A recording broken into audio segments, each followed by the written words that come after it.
There's a quiet moment in almost everyone's life when they think, "I've tried everything, and nothing has worked." It's not said aloud, it's an internal thought. And that's exactly where most people give up, not because they're incapable, but because they've never been taught to change their approach. If you feel like you're always putting in more effort than others and getting fewer results, stick with me until the end. What I'm about to say might be uncomfortable, but it could be the turning point you've waited your entire life for. Most people spend their entire lives trying to change their outcomes without ever questioning the self-image they hold. And this is invisible, silent, almost imperceptible. You might even say you want more money, more freedom, more peace of mind. But if deep down you see yourself as someone who always struggles, always hustles, and never quite gets there, that's exactly the life you'll continue to live. I lived like that for a long time. I worked hard, woke up early, came home tired, and yet nothing progressed. It wasn't a lack of effort, it was an excess of incorrect conditioning.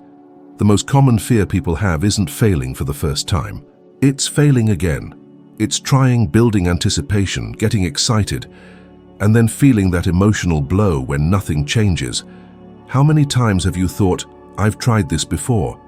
This phrase seems harmless, but it destroys possibilities. It keeps you stuck in the past, repeating old results in new scenarios. Studies in behavioral psychology show that the brain prefers the known over the positive. Even a bad outcome seems safer than an unknown one. That's why so many people remain in jobs they hate, in suffocating debt and in energy-draining relationships. I clearly remember a period in my life when I expected nothing from myself. I'd wake up already accepting that the day would be just like the previous one. No enthusiasm, no real ambition. This isn't laziness, it's a low self-image operating on autopilot. When you believe, even subconsciously, that you don't deserve more, you reject opportunities before you even notice them. You procrastinate, doubt, postpone, and then say you just weren't lucky. A phrase that needs to be etched into your mind is this: you don't attract what you desire, you attract what you believe you are. Your income rarely surpasses the level of your self-image. Modern research on money and well-being shows that people with the same income can have completely different levels of satisfaction and emotional security, depending on their relationship with themselves. It's not money that brings peace of mind. It's the internal feeling of deserving. Think about how many people earn more but remain anxious, in debt, or in constant fear of losing everything. This happens when the outcome grows faster than the identity. And the opposite is also true. When the identity changes first, the results eventually catch up. This is what I saw happen with people like Oprah Winfrey, who faced rejection, scarcity, and deep insecurity early in life, but decided to rebuild her own internal image before the world recognized her. When the world responded, she was ready to sustain it. Now, reflect honestly. How do you describe yourself when no one is listening? Do you see yourself as someone who always finds a way, or someone who always struggles to survive? Do you believe money is hard to come by, or that it responds to clarity and decision? Most people never stop to observe these thoughts, and what isn't observed cannot be changed. Here's the truth: almost no one tells you. As long as you try to change your life without changing how you see yourself, everything will just be temporary effort. Real change begins when you decide to stop identifying with the past. You are not your financial history. You are not the mistakes you've made. You are not the times you tried and failed. You are what you decide to mentally sustain from now on. When your self-image shifts, your behavior changes effortlessly. You start speaking differently, acting differently, choosing differently, and the world responds accordingly. Not through magic, not through luck, but through alignment. Money doesn't run from you. It simply doesn't find space where the mind still believes it's not welcome. For years I believed that the harder I tried, the more life would reward me. That's one of the biggest lies society tells. Effort on its own guarantees absolutely nothing but exhaustion. Do you know people who start working early, put in overtime, sacrifice weekends, and still live paycheck to paycheck? This happens because undirected effort only reinforces old patterns. It doesn't create anything new. Most people have been conditioned to believe that money comes from sweat, extreme sacrifice, and constant struggle. So they enter this cycle thinking that the more they suffer, the more they deserve. But the universe doesn't respond to suffering, it responds to clarity. When you don't know exactly what you want, any result seems acceptable. And when any result is acceptable, the minimum becomes the standard. I saw this firsthand in the fire department. Honest, dedicated, hard-working people who gave their best every day, yet remained in the exact same place year after year. It wasn't a lack of character, it was a lack of mental alignment. They were too busy putting out external fires and never stopped to observe the internal fire consuming their own expectations. There's an important data point in productivity and personal finance studies. People with clear, measurable goals tend to earn more over their lives than those who merely work hard. The brain needs a target. Without a target, it merely reacts. And those who live reacting to life are always behind, always rushing, always trying to catch something that never stands still. It was when I realized this that something radically changed. I didn't need to work more hours. I needed to make better decisions. I needed to stop confusing motion with progress. From the moment I started defining exactly how much I wanted to earn, how I wanted to live, and what kind of person I needed to become to sustain that, the game changed. Effort gained purpose, and purposeful effort multiplies results. If this is making sense so far, pause for a second and hit the like button, and subscribe to the channel. This might seem small, but this gesture keeps this content alive, reaching people who are exhausted from trying without understanding why nothing changes. Every subscription helps this channel continue delivering messages most people have never heard. Many people make money and then lose everything because they never built the mental structure to sustain it. Cases like Mike Tyson's clearly show this. He earned millions of dollars, but lacked the internal control, emotional clarity, or mental discipline to keep it. The money came in faster than his consciousness grew, and when that happens, the money leaves just as quickly as it arrived. The opposite is also true. When the mind grows first, money finds solid ground. Research on well-being shows that people with a greater sense of internal control make more rational financial decisions, even under pressure.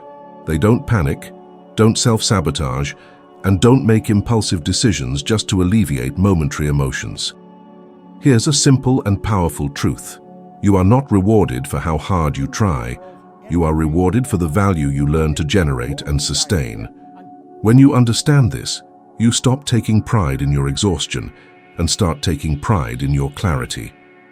You stop saying, "I do everything," and start saying, "I know exactly what I'm building." Undirected effort keeps you busy. Direction without effort is just a dream. But when the two meet, life accelerates in a way that looks like luck to outsiders. It's not luck, it's alignment. And alignment begins when you decide to stop fighting life and start working with it. There was a specific moment when everything began to change, and it wasn't comfortable. I was tired of feeling small, tired of accepting anything as fate. I remember sitting alone after another ordinary day and realizing that nothing would change if I kept thinking the same way. I had no money, no degree, no guarantees. What I had was a silent decision to stop seeing myself as someone limited by circumstances. I started doing something simple, almost ridiculous to an outsider. Before going to sleep, I'd visualize myself living differently. It wasn't empty fantasy, it was clear intention. I imagined myself confident, organized, making firm decisions. At first, my mind resisted. It said it didn't make sense, that I was deluding myself. But I continued, day after day. And something curious happened. My attitudes began to change, even before the results appeared. I started speaking differently, walking differently, accepting fewer crumbs from life. When the opportunity arose to open a small cleaning business, I wasn't prepared on paper, but I was prepared internally. I acted with a conviction I'd never had before, and that business, in its first year, generated more than $100,000. Not because the market was perfect, but because I was finally aligned with what I was doing. The emotion here isn't euphoria, it's relief. It's the feeling of realizing you weren't broken, just conditioned. When the mind shifts its position, life changes its pace. And that's the kind of turning point no one can take from you once it happens. All of this only becomes real when you incorporate it into your daily life. It's no use understanding it and continuing to live the same way. Observe how you start your day. Most people wake up already worried, revisiting problems even before getting out of bed. This programs the brain for survival, not creation.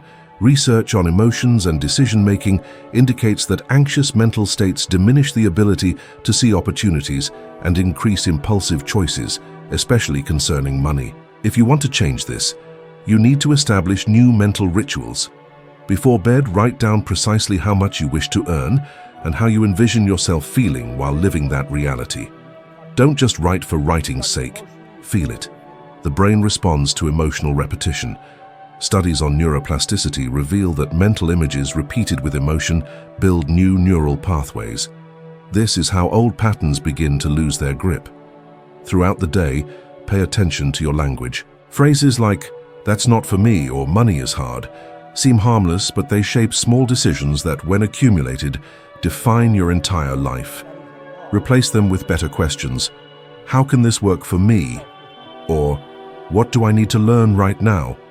The right questions open possibilities that negative affirmations close. Here's a simple yet powerful challenge. For 30 days, refuse to complain about money, time, or opportunities. Every time a complaint arises, redirect your thought to an action, no matter how small. People who do this report a greater sense of control and clarity, factors directly linked to well-being and sustainable prosperity. Hold on to this truth. Life doesn't respond to what you need. It responds to what you expect and uphold internally.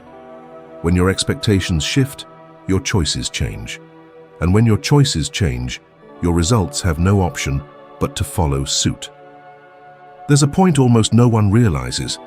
The problem isn't a lack of money. It's the emotional relationship most people have built with it. From an early age, many have learned to associate money with fear, conflict, guilt, or worry. How many times have you heard that money changes people, that money is the root of all evil, or that those who get rich end up paying a hefty price? These ideas infiltrate the mind even before you have a chance to question them. And as adults, people say they want to prosper, yet emotionally reject what they claim to desire. I've seen this happen countless times. People would approach good opportunities and then, suddenly, postpone decisions, make obvious mistakes, or simply give up. It wasn't a lack of ability. It was internal discomfort. The body would go into alert because that new reality didn't align with their old identity. Neuroscience research indicates that the brain tends to avoid situations that threaten its established identity, even if they bring financial or emotional benefits. This is why so many people earn a little more, only to quickly create a problem that pulls them back to their previous level. There was a phase in my life when I noticed something curious. Whenever things started going well, I'd become restless. I couldn't relax. It was as if I was waiting for something to go wrong. This internal state wasn't from the present. It stemmed from the past, from the image I had of myself as someone who had to fight to survive. As long as that emotion persisted, any growth felt unstable. Once I understood this, I started working not just on my goals, but on normalizing the feeling of success.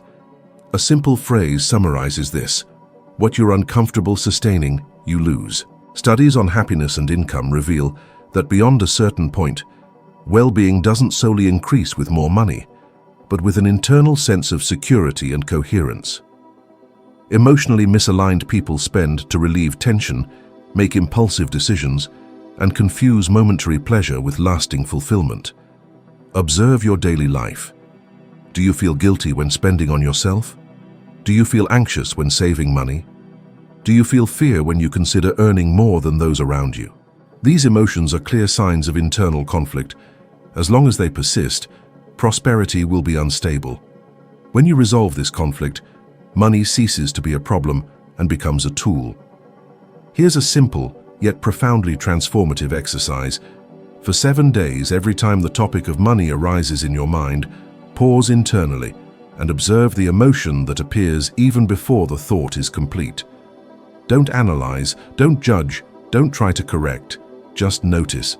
Anxiety, fear, tension, expectation, guilt, or even a slight discomfort. Whatever emerges is the most valuable information. This exercise isn't about changing the thought, but about revealing the pattern that precedes it. because every thought about money originates from an already established emotion. When you become aware of this emotion, you interrupt the autopilot that has been dictating your decisions for years. Simple, consistent observation begins to weaken old patterns that previously operated invisibly. As the days pass, something subtle occurs. You stop reacting automatically. The emotion loses its power, the thought detaches from fear, and the space between stimulus and response expands.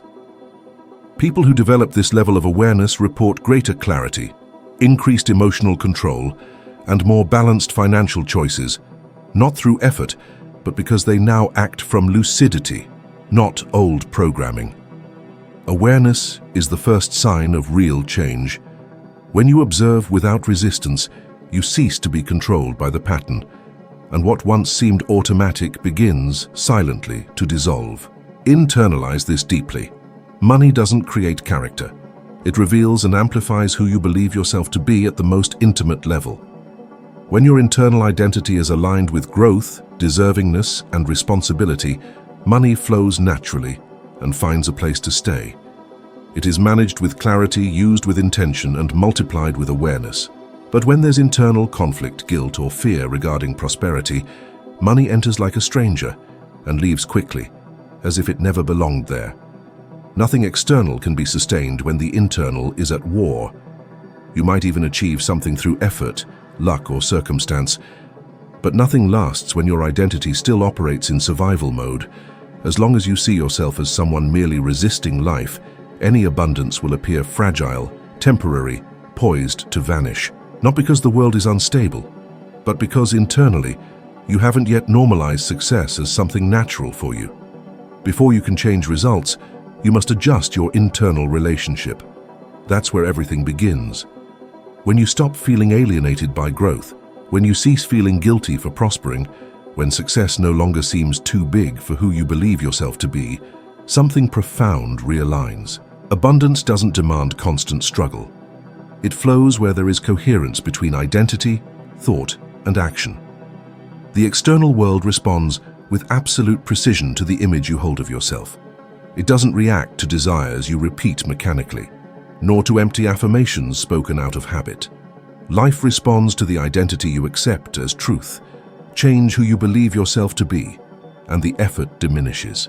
Because when the internal finds peace, the external aligns almost without resistance. If this resonated with you on any level, don't let it pass you by. Think of someone specific who is trying, striving, but always seems to hit the same wall, and share this video with that person now. Sometimes a single message at the right moment changes how someone views their own life. Thank you for being here, for dedicating your time and attention. I'll continue with you, and I look forward to seeing you in the next video.